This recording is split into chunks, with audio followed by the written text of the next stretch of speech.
Сәлеметсіздер. Бүгін сабақтың тақырыбы бүгінгі нұсқамаларды қолдану Microsoft Word текстік редакторында. Сіздер бүгін құжатта нұсқамаларды қолдануды үйренесіңдер. Ол үшін біз қарапайым Microsoft Word редакторында терілген текст алайық. Мысалы, алгоритм жазу жолдары. Осы мәтінге нұсқамалар қолданайық. Жалпы нұсқамалар дегеніміз не? Бұл нұсқама бұл мақалаларды немесе түсініктемелерді жазған кезде қолданылатын негізгі мәтіннен тыс ақпарат көздеріне сілтеме. Беттің соңында берілетін нұсқамалар қарапайым нұсқама деп аталса, ал құжаттың соңында берілетін нұсқама аяқталған нұсқама деп аталады. Сонымен қарапайым нұсқама бар және аяқталған нұсқаманы қолдануды үйренеміз. Мысалы, мына жерде алгоритмді жазу жолдарын 4-ке берілген. Соның ішінде мысалы программалау тіліндегі жазылу дейді, тілдеріндегі. Осыған нұсқама жасайық. Бұған нұсқама жасау үшін программалау тілі деген түсініксіз болатын болса, оны ерекшелейміз, осыған нұсқама жасаймыз. Ссылки вставить сноску.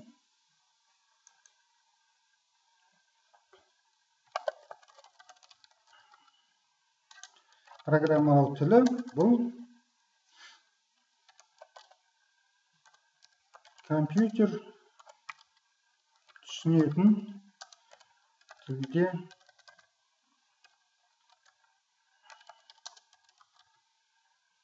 жазылған алгоритм деп қояйық. Сонымен біз программалау тілі дегенге нұсқама жасадық. Сол кезде мына жерде шетінен нұсқаманың нөмірі пайда болды. Астында программалау тілі туралы нұсқама түсті. Енді осы жерде тағы бір түсініксіз сөз болатын болса, қандай да бір табиғи тілде деген мысалы. Жоқ, одан кейінгі алгоритмдерді деген сөз мысалы. Ерекшелейміз, вставить сноску. Қараңыздар, екінші деп шықты.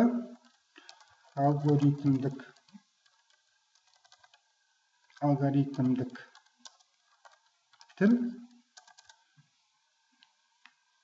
Енді анықтамасын жазамыз. Алгоритмдік тіл дегеніміз не?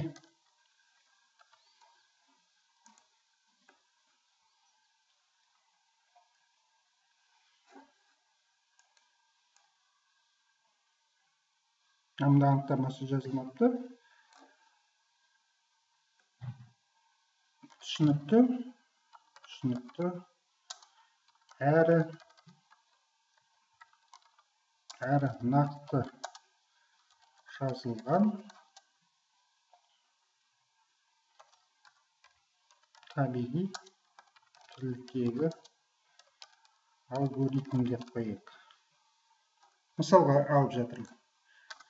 Енді сонымен жалпы нұсқама дегеннің мағынасын ұқсақ болды. Нұсқама дегеніміз ол түсініктеме түрінде жазылады екен. Мына жерде программалауға жазылды.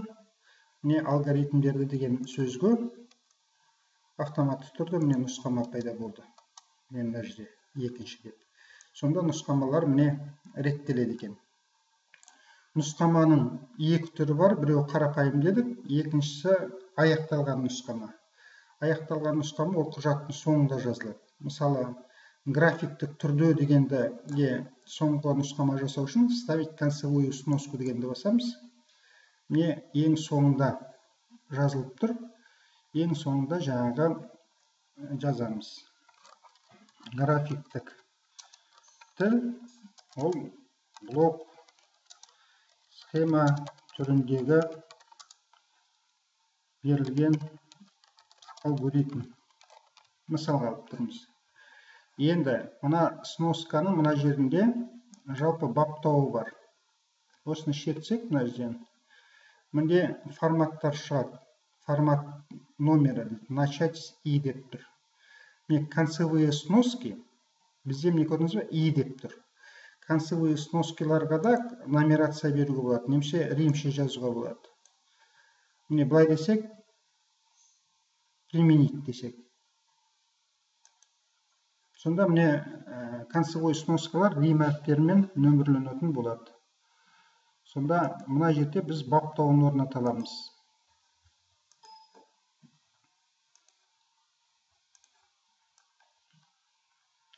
Енді бірінші бетте 1-2 деді. Келесі бетке, мысалы, блок схема дегенге екінші бетке тағы жасайық. Ссылки вставить сноску. Міне қараңыздар, блок схема дегенге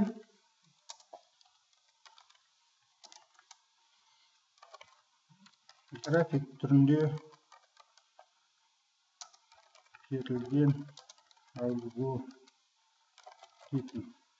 Мысалы, үшінші нұсқама жасаған кезде, сноска жасаған кезде, ол екінші бетте жасап тұрмын мен. Ол нөмірін 3 қойып тұр.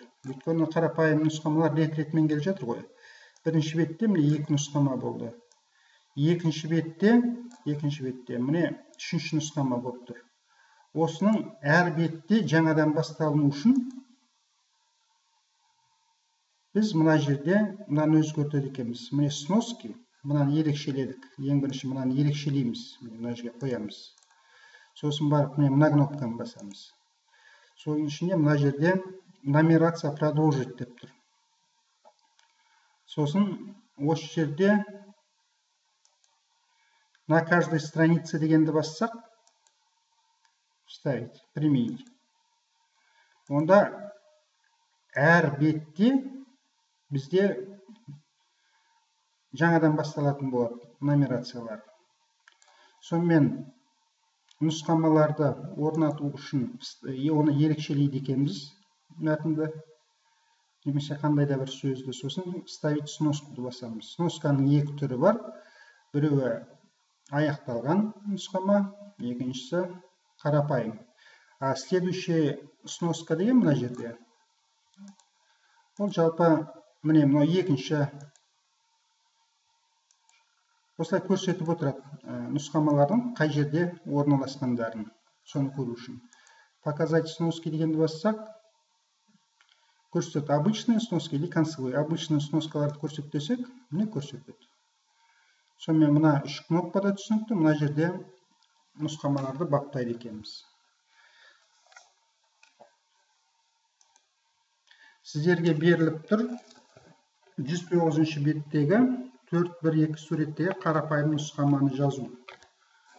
Ол үшін сіздер қалай жасайсыздар? Жаңа құжат ашамыз, соның ішіне тексті тересіздер мен біріншіден. Бірінші тексті теріп боламыз. Қазақстан Республикасының тарихи ерекше қызықты және бай. Отанға деген сүйіспеншілікке, ұлтжандылыққа тәрбиелейді. Жазамыз. Отанға деген сүйіспеншілікке, ұлтжандылыққа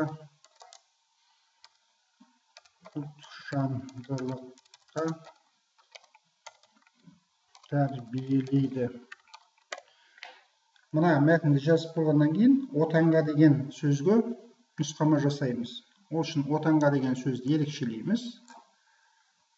Вставка на ссылки ставить сноску.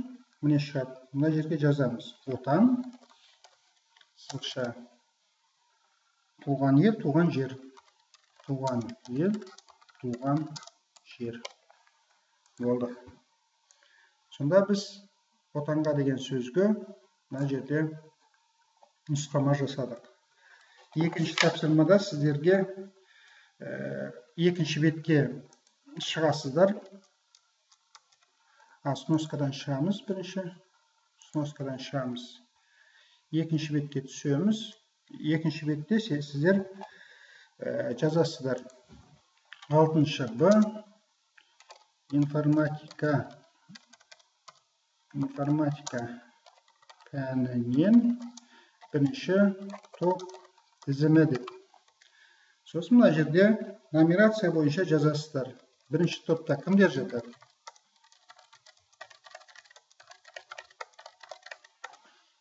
Одан кейін сіздер айтып тұр, оқушының туған жылы мен телефонын жазыңыздар деп нұсқама. Ендеше мына бірінші оқушыны ерекшелейміз.